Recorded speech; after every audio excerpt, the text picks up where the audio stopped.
Y si nos acercáramos más, podríamos ver de que en Ecuador y Perú, pero sobre todo aquí en Ecuador, está prácticamente el corazón donde se origina el Amazonas. O sea que es uno de los acuíferos más importantes del planeta. Y ahí, obviamente, que estaban todas las multinacionales, particularmente las españolas, el canal de Isabel II, montado en el caballo otra vez, Aguas de Barcelona, Endesa, Iberdrola, todas las multinacionales a quedarse con los acuíferos ecuatorianos. Y el movimiento popular ecuatoriano, los movimientos indígenas, los movimientos campesinos, los movimientos sindicales, los grupos académicos, etcétera, etcétera, se articularon porque muchos de los gobiernos anteriores, a través de políticas del Fondo Monetario Internacional, el Banco Mundial, privatizaron en Ecuador sucesivos gobiernos todos estos recursos. Pero la gente dijo, es que si nos quedamos sin lo vital, ¿de qué vivimos? No todo se puede privatizar. Entonces, en el proceso de construcción de un marco jurídico que amparara, como no hay derecho internacional que ampare, pues vamos a ver que sí hay cosas que se pueden ubicar, pero en principio el derecho al agua no se definía. Y los pinches ecuatorianos decidieron en su marco constitucional, después de muchos años de lucha, después de muchos elementos de confrontación, durante 3 años en un proceso de asambleas populares, diversos procesos, llegaron a constituir este marco constitucional. Miren lo bonito. ¿Qué dicen? Constitución 2008 con infinito amor. Con infinito amor. ¿Eh? Con infinito amor. Y llegan a decir lo siguiente: el punto de partida sobre el que nos vamos a construir no es el capitalismo neoliberal. Porque lo que tiene que dar un marco constitucional es cómo garantiza la vida y la libertad de nuestro pueblo. Y lo primero que hay que garantizar para poder lograr el buen vivir, que no es lo mismo que el vivir bueno, muy distinto, el buen vivir que vivir bueno. Entonces, en esa lógica del buen vivir, ellos dicen, el primer artículo del buen vivir es, como está nueva, vamos a ponerla a leer. ¿Tú te llamas? Lucía. Artículo 12, artículos del buen vivir. Primero, lee. El derecho humano al agua es fundamental e irrenunciable. El agua constituye patrimonio nacional estratégico de uso público, inalienable, imprescindible, inembargable y esencial para la vida. ¿No es toda la copia? O sea, los pinches ecuatorianos resulta que definen que el agua es un derecho humano. No solamente para nuestro cuidado lo necesitamos y lo utilizamos todos los días de la vida, sino que además se constituye ¿en qué? Vuélvenos a repetir despacito y con buena letra. El derecho humano al agua es fundamental e irrenunciable. Bueno, primero, es fundamental e irrenunciable. No podemos renunciar a él. No podemos renunciar al derecho al agua. ¿Qué más dice?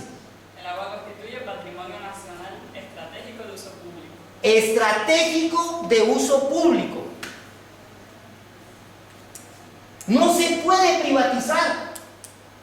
No se puede privatizar. Oiga, que yo le doy dinerito aquí de Endesa. Mire, responsabilidad social corporativa, una nueva ONG, mira lo bonita. Esta ONG les va a ayudar a ustedes indígenas. Y los otros le dicen, no, pero no me privatice el agua. ¿Sí ven la diferencia? ¿Qué más dice? Inalienable. Inalienable. ¿Eso qué significa? A ver, ¿dónde está la doctora en Derecho? ¿Dónde está? Digo, pero no me acuerdo.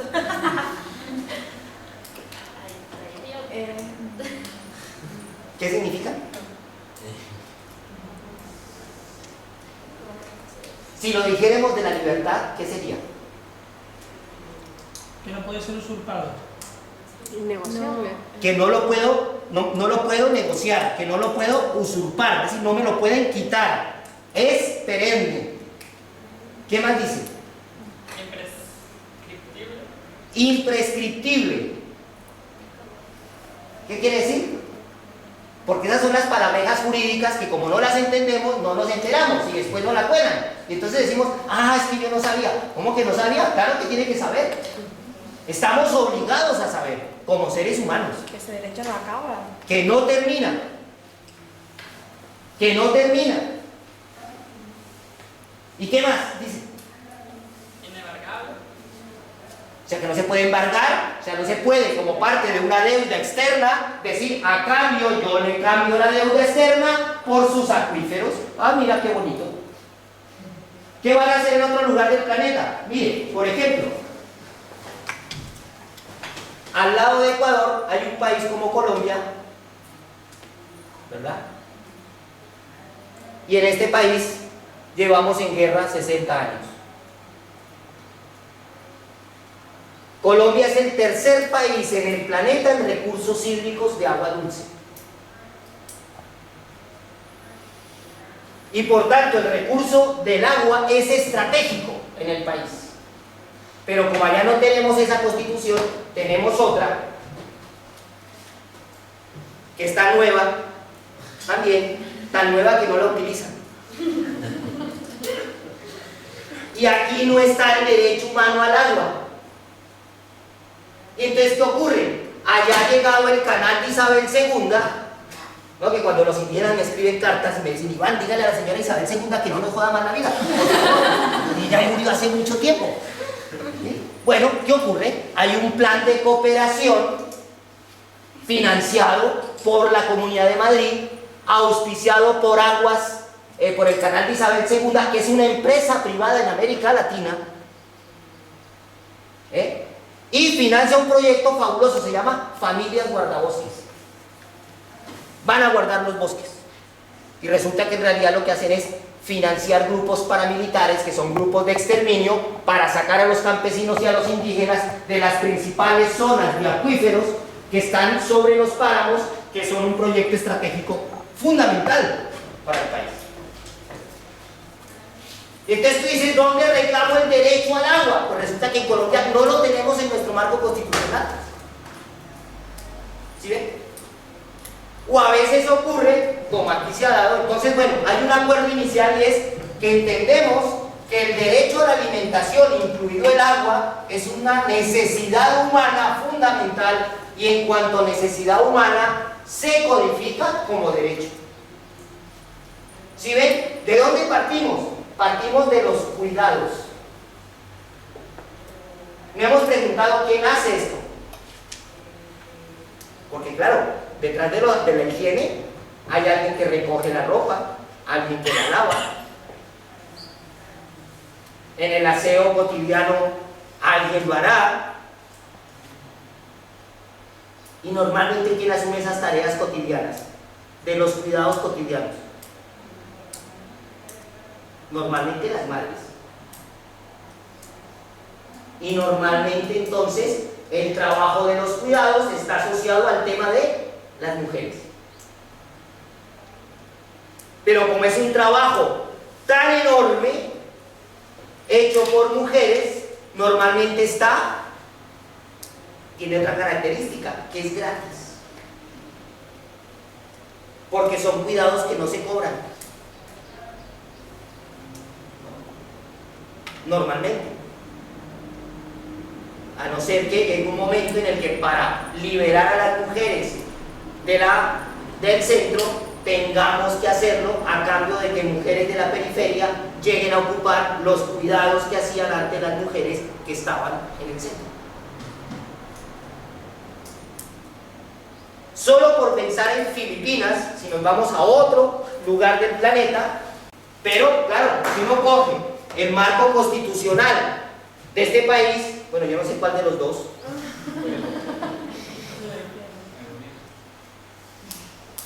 porque este era muy bueno, pero lo machacaron. Miren, era tan bueno, léate el artículo 6. Español, acatará las normas universales del derecho internacional incorporándolas a su derecho positivo.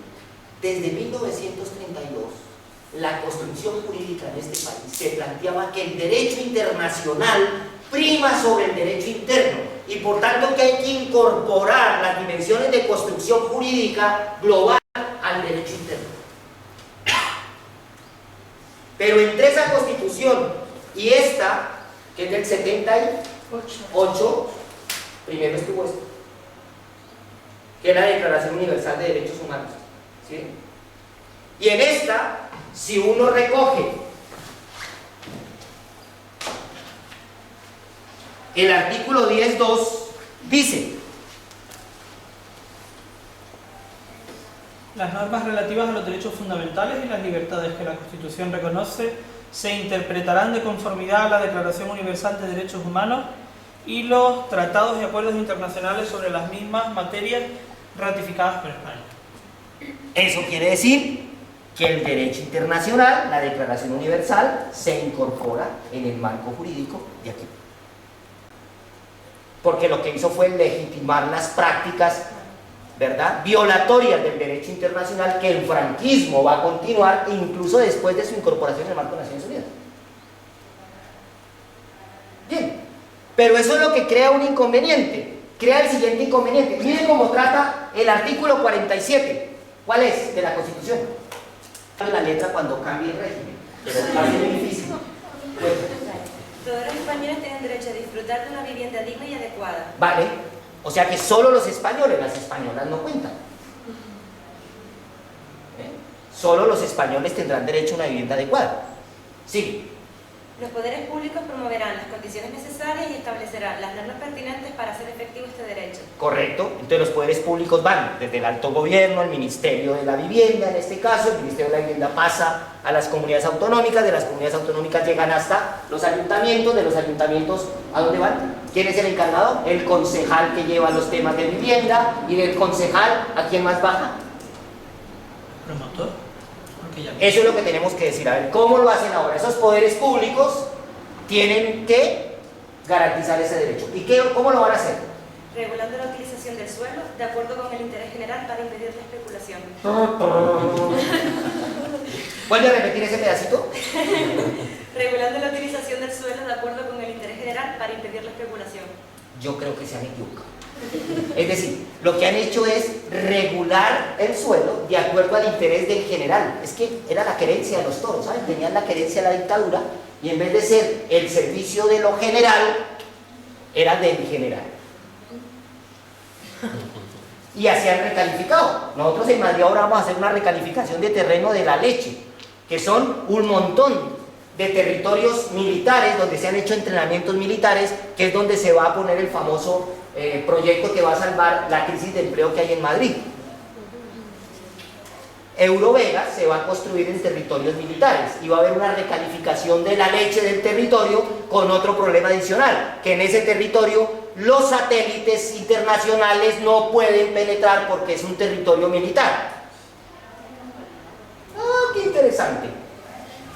Pero si deja de ser militar, ya se puede acceder. No, pero seguramente lo que se hará será recalificar la prohibición de construcción, pero no la categoría del terreno. Seguirá siendo militar, aunque con construcción. Pues si no, no se entiende. Para el ocio. Si no, no se entiende. Pero sigamos, hasta ahí, fíjese, esta es la única constitución que yo he conocido que habla del problema de la corrupción dentro del propio texto. Pero ¿cómo termina? Porque hasta ahí no termina. La comunidad participará en las plusvalías que genere la acción urbanística de los entes públicos. Flipante. Yo pensaba, hasta hace muy poco tiempo, que solo se podía hablar de plusvalías en el marxismo. Porque el marxismo lo que hace es identificar que la plusvalía es el valor especulativo añadido que se le da, ¿verdad?, a un bien o a un servicio que se produce. Y aquí lo que están diciendo es: oiga, a ustedes los han invitado a sus comunidades a la recalificación que ha significado muchas de las obras que han hecho en Las Palmas. Porque se supone que haya habido plusvalías que se tendrían no dárselas a determinados personajes para que se las lleven a Suiza, sino tendrían que estar en función de las comunidades. Ese es el artículo 47 sobre el derecho a la vivienda.